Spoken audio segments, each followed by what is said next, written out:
오늘은 좀 어떠셨어요? 오늘은 비가 내리네요. 가을을 재촉하는 비가 되어질 듯 싶습니다.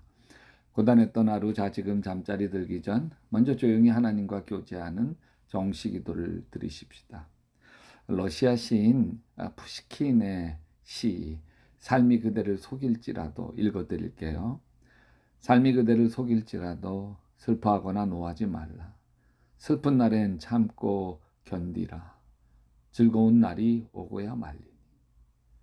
마음은 미래를 바라느니 현재는 한없이 우울한 것.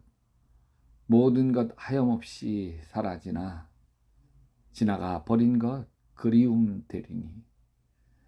삶이 그대를 속일지라도 노하거나 서러워하지 마라. 절망의 나날 참고 견디면 기쁨의 날 반드시 찾아오리라.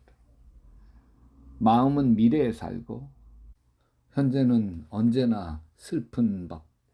모든 것은 한순간 사라지지만 가버린 것은 마음에 소중하리라.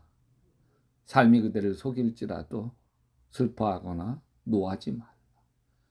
우울한 날들을 견디며 믿으라. 기쁨의 날이 오리니.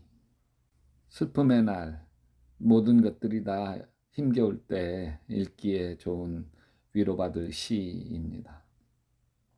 나는 이제 완전히 거지다. 이판사판 잃을 게 없다. 인생 이렇게 한 방에 갔다. 아무것도 못 먹고 처절하게 지낸다. 잘 나가다가 인생 한 방에 무너진 분의 이야기입니다. 그런데 여러분, 다 허물어진 그 자리가 오히려 진정한 삶이 시작되는 자리일 수 있다는 거 아십니까? 로마서 5장 3절에 다만 이뿐 아니라 우리가 환난 중에도 즐거워하나니 이는 환난은 인내를, 인내는 연단을, 연단은 소망을 이루는 줄 알미라. 허물어진 인생을 통해 열리는 새로운 은혜가 있습니다. 사도 바울은 정말 잘 나가던 청년이었어요. 자기 실력에 당당했고 자기 출신 배경이 든든했어요. 그러던 그가 다메섹에서 하나님을 만나 한꺼번에 허물어집니다. 승승장구하던 바리새파를 버리고 기독교인으로 개종했으니 바리새파 배신자가 되었어요. 당당하게 핍박의 칼을 휘두르던 자에서 이제는 반대로 쫓겨다니는 신세가 되었습니다. 근데 보세요. 기독교로 개종은 했으나 자신이 죽이거나 감옥에 가둔 기독교인들이 수없이 많고 바울 때문에 남편 잃고 자식 잃은 사람들이 교회 속에 눈이 시퍼렇게 살아있는데 바울은 기독교인 축에 낄 수도 없어요.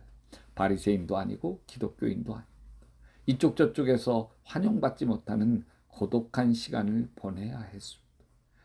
바울은 아라비아 광야로 들어가 3년의 고독한 세월을 지냅니다. 그리고 자기 고향 다소에 파묻혀 8년을 쓸쓸히 썩어가야만 했습니다. 바리새파로 살았던 28살의 혈기왕성하고 전도 양양했던 청년이 10여 년 동안 나이 40이 되도록 외로움과 고독의 시간을 보내야 했습니다. 근데 누구에게도 환영받지 못하는 그 자리가 오히려 하나님과 깊은 교제를 나누는 자리, 하나님의 은혜로 빚어지는 자리였다는 걸 아십니까? 고린도후서 12장에서 사도 바울이 이런 고백을 합니다. 나는 그리스도를 믿는 사람 하나를 알고 있습니다. 그는 14년 전에 셋째 하늘까지 이끌려 올라갔습니다. 그때 그가 몸 안에 있었는지 몸 밖에 있었는지 나는 알지 못하지만 하나님께서는 아십니다. 이 사람이 낙원에 이끌려 올라가서 말로 표현할 수도 없고 사람이 말해서는 안 되는 말씀을 들었습니다. 사도 바울이 낙원에 이끌려 올라가서 말로 표현할 수 없는 신비한 은혜를 경험한 거죠. 이 경험 이후로 바울은 세상에 두려울 것이 없습니다. 바울은 이 놀라운 경험을 자기가 14년 전에 했다고 말합니다. 14년 전, 그때가 누구에게도 환영받지 못하던 때, 외롭고 쓸쓸하게 아라비아 광야와 다소에서 칩거해 있을 때였습니다. 여러분, 인생이 무너져 버리는 건 순식간. 인생이 허물어지고 나면 내 자신의 본 모습을 만나게 됩니다. 자기 자신의 솔직한 모습을 보게 되죠. 사도 바울은 자기 자신에 대해 이렇게 고백합니다. 디모데전서 1장 15절에 죄인 중에 내가 괴순이다. 한없이 무너진 자리에서 바울이 깨달은 자기 모습이에요. 정말 형편없는 인간이었음을 깨달은 거죠. 바울의 고백입니다. 내가 전에는 잘 나가던 사람이었습니다. 내가 왕년에는 가말리엘 문하생, 로마 시민권자, 바리새인 중에 바리새인이었습니다. 근데 그 잘 나가던 내 인생 한 방에 무너졌습니다. 근데 무너져 보니까 무너진 게 다행이었습니다. 무너져야 될 것이 무너진 것입니다. 그것들은 다 배설물 같은 것들이었습니다. 정말 부질없는 것들이었습니다. 빌립보서 3장 8절에 내가 그를 위하여 모든 것을 잃어버리고 배설물로 여김은 그리스도를 얻고 그 안에서 발견되려 함이니 말씀하십니다. 인생의 벼랑 끝에서 진정한 자신을 만나게 되는 것은 놀라운 축복입니다. 그 자리가 운명이 변하는 자리이기 때문입니다. 사랑해 주님, 늘 예수 안에서 나를 발견하게 도와주시옵소서. 예수님 은혜 안에서 내가 얼마나 소중한지 진정한 나를 만나게 하셔서 세상에 부러울 것도 없고 미울 것도 없는 다 감사한 나로 빚어 가시옵소서. 예수님의 이름으로 기도합니다. 오늘 조용히 언이어서 하나님 앞에 자신을 되돌아보는 시간을 갖겠습니다. 오늘 내가 한 말이 많은 이들에게 위로와 용기를 주는 말을 했는지,